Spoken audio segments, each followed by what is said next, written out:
Pozdravljeni, moje ime je Uroš Kaus in sem ustanovitelj Inštituta za družinska podjetja z imenom Most, kar simbolizira trden prehod med dvema generacijama. Danes bom razložil 3 najpogostejše in najdražje napake pri prenosu družinske dejavnosti na naslednike. Podjetniki, starši, o prenosu začnejo zares razmišljati šele tik pred upokojitvijo, nekateri so celo že kar konkretno upokojeni, ko se začnemo o tem zares pogovarjati.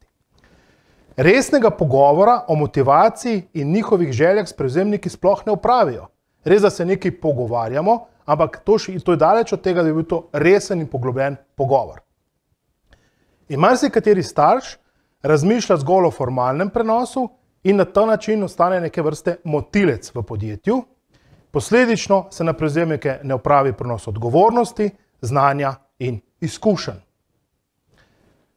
Kako se lahko izognemo propadu družinske dejavnosti?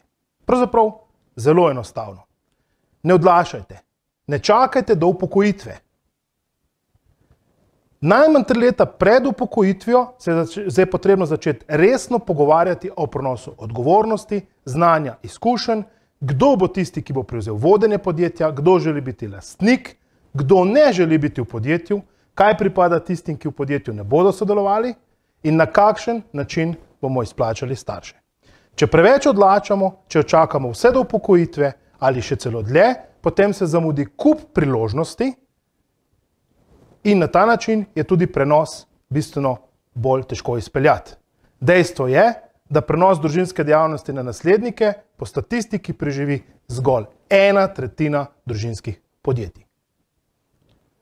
Nam je uspelo uspešno prenesti že več kot 200 takih primerov. Poskrbite, da se vam ne bo zgodilo to, kar vidite na tele sliki.